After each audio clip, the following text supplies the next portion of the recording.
Stocks या mutual fund, हर निवेशक के दिमाग में इन्वेस्ट करने से पहले यही सवाल आता है कि वो मार्केट में डायरेक्टली इन्वेस्ट करे या म्यूचुअल फंड के रास्ते से। दोनों ही ऑप्शंस के अपने एडवांटेजेस और शॉर्टकमिंग्स हैं। आज के वीडियो में हम इसी को इवैल्यूएट करेंगे और जानने की कोशिश करेंगे कि आपके लिए कौन सा ऑप्शन बेटर है। Hello friends, I am Vivek Sehgal and welcome to my new channel on investments. Stocks या म्यूचुअल फंड, इनमें से कौन सा ऑप्शन आपके लिए बेटर है डिपेंड करता है आपके अपने रिस्क प्रोफाइल के ऊपर। आप कितने टाइम तक इस मार्केट में हैं, आपको कितनी नॉलेज है, आप ट्रेडिंग करना चाहते हैं या इन्वेस्टमेंट, शॉर्ट टर्म या लॉन्ग टर्म, इन सब फैक्टर्स पे डिपेंड करके आप डिसाइड कर सकते हैं कि आपके लिए स्टॉक्स बेटर हैं या म्यूचुअल फंड्स के थ्रू जाना। Let us evaluate each of these factors. Let me start with an example. आप सुबह तैयार होते हैं ऑफिस जाने के लिए। आपके पास ऑफिस जाने के दो ऑप्शंस हैं, या तो आप अपनी गाड़ी पे जा सकते हैं या you can take a metro और बस। आप इन दोनों में से कौन सा ऑप्शन चूज करते हैं अगेन डिपेंड करता है आपके ऊपर। But a couple of factors जो कि आपको डिसाइड करने में हेल्प करते हैं वो है, पहली कॉस्टिंग, खुद गाड़ी ले जाने का क्या कॉस्ट पड़ेगी और मेट्रो या बस की टिकट की क्या कॉस्ट पड़ेगी। Second, flexibility. Similarly in investments, आप स्टॉक्स लेते हैं या म्यूचुअल फंड, डिपेंड करेगा on a couple of factors which you need to consider before making a choice. So सबसे पहले बात करते हैं कॉस्ट की। There is a brokerage attached to buying and selling a share which is usually around 0.25 to 0.75% on the buy as well as the sell side. And there is a cost of holding in terms of demat charges जो कि bank usually charge करता है आपको, which is also relatively minimal अगर आपकी holding large है। In mutual fund, the charges are, I would say, relatively higher. There is an annual charge of 1 to 2% on your holding. For example, अगर आप 1 लाख का mutual fund hold कर रहे हैं तो ओवर द ईयर 1000 से 2000 रुपये हर साल आपका चार्जेस की फॉर्म में डिडक्ट होते हैं। So on the costing part, stocks score over mutual funds. Second, flexibility. Stocks को खरीदना और बेचना, if you have a share trading platform और a broker, is relatively easier. And apart from the brokerage charges, there are no entry or exit barriers. Mutual funds, usually most of the equity-based mutual funds have an exit clause of 1%. अगर आप 1 साल से पहले निकालते हैं तो 1% की penalty लगती है।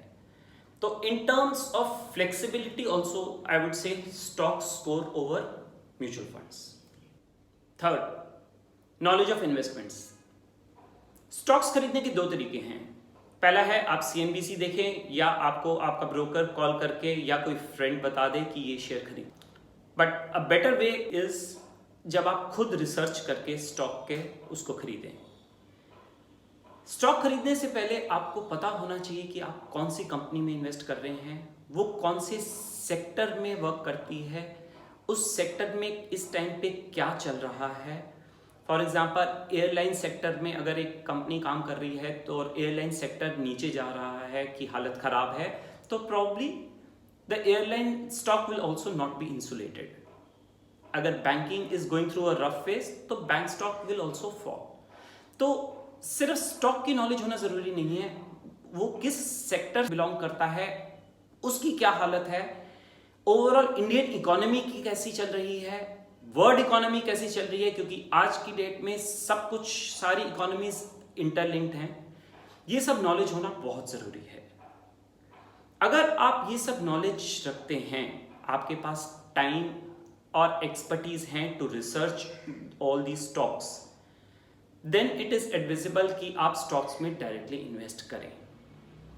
लेकिन अगर आपके पास ये सब समय नहीं है, इस चीज़ की नॉलेज नहीं है, ना ही आप टाइम और एक्सपर्टीज डिवोट कर सकते हैं इस फील्ड में, तो it is better to pay a slightly extra charge of around 1 to 2%, जो कि मैंने पहले बताया, and take the help of an expert. Mutual funds have an officer जिसको हम बोलते हैं फंड मैनेजर, जिसका काम है to research the various companies, कौन सी कंपनी अच्छी हैं, किन की ग्रोथ प्रोस्पेक्ट्स ज़्यादा हैं and to invest in them. अगर आप खुद ये काम नहीं कर सकते तो इट इज़ बेस्ट एडवाइज्ड कि आप उस एक्सपर्ट की हेल्प लेकर म्यूचुअल फंड्स के रास्ते अपनी इन्वेस्टमेंट करें।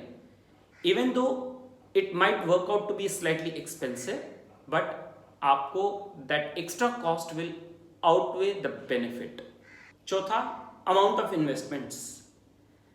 अगर आप एक छोटे निवेशक हैं जो कि हर महीने 2000, 5000 या 10,000 इन्वेस्ट करना चाहता है और इसके थ्रू आप स्टॉक्स खरीदते हैं, तो काफ़ी सारे स्टॉक्स ऐसे होंगे जो कि आपकी रीच से बाहर होंगे। आज मारुति का एक शेयर ही 7,000 से ऊपर है, MRF का एक शेयर 1 लाख रुपए के पास है। तो ऐसे में अगर मैं 5,000 हर महीने निवेश करने का सोच भी रहा हूं तो शायद MRF खरीदने से पहले मुझे 2 साल वेट करना पड़ेगा और फिर भी मेरे पास एक शेयर आएगा। लेकिन म्यूचुअल फंड के रास्ते मैं 500 रुपए से अपनी इन्वेस्टमेंट हर महीने शुरू कर सकता हूं और उसके थ्रू मैं सब बड़ी छोटी कंपनीज का भागीदार बन सकता हूं। पांचवा, चॉइस ऑफ स्टॉक्स। अगर आप बड़ी कंपनीज में इन्वेस्ट कर रहे हैं तो आपकी चॉइस शेयर मार्केट में आसान होगी। ज़्यादातर बड़ी कंपनीज का नाम हम सबको पता है। बैंक्स में ICICI bank, HDFC bank, axis bank, SBI ले लो। IT स्टॉक्स लेना है तो इन्फोसिस, TCS ले लो। ऑटो स्टॉक्स लेना है तो मारुति ले लो, हीरो होंडा ले लो। प्रॉब्लम आती है जब हम छोटी कंपनीज में इन्वेस्ट करने की कोशिश करते हैं। छोटी कंपनीज की नॉलेज बहुत लिमिटेड होती है, इवन ऑन द इंटरनेट। अगर हम पढ़ना भी चाहें और रिसर्च भी करना चाहें तो उनकी अवेलेबल इंफॉर्मेशन बहुत कम होती है। ऐसे में छोटी कंपनी में डायरेक्टली स्टॉक में इन्वेस्ट करना काफ़ी रिस्की हो जाता है। अगर आप छोटी और मिड कंपनीज में इन्वेस्ट करना चाहते हैं तो better option is to go through a mutual fund route और उसके थ्रू इन्वेस्ट करके आप छोटी कंपनीज में लेस रिस्की वे में इन्वेस्ट कर सकते हैं। तो सम अप, अगर आप एक बड़े निवेशक हैं जो मार्केट में रुचि रखते हैं, नॉलेज भी रखते हैं, तो आप डायरेक्टली स्टॉक्स में इन्वेस्ट करके एक कॉस्ट इफेक्टिव वे में एक अपना पोर्टफोलियो बना सकते हैं, इन्वेस्ट कर सकते हैं। लेकिन अगर आप एक छोटे निवेशक हैं जिसके पास रिसर्च करने का ज़्यादा टाइम नहीं है और एक छोटी अमाउंट से वो निवेश करना चाहता है, तो आपके लिए म्यूचुअल फंड एक अच्छा माध्यम है टू इन्वेस्ट। कॉस्ट वाइज हो सकता है ये थोड़ा सा एक्सपेंसिव पड़े देन डायरेक्ट स्टॉक्स, पर taking a expert advice to build up a portfolio is worth it. तो मेरी एडवाइस होगी, अगर आप एक छोटे निवेशक हैं मार्केट में और आप एक इन्वेस्ट करने के पर्सपेक्टिव से आए हैं विदाउट हैविंग मच नॉलेज, तो it is best to take an expert advice. एक म्यूचुअल फंड के माध्यम से इन्वेस्ट करें और अपना पोर्टफोलियो बिल्डअप करें। सो गाइज, अगर आपको मेरा ये चैनल पसंद आए तो do subscribe and like the video. Thank you, have a great day.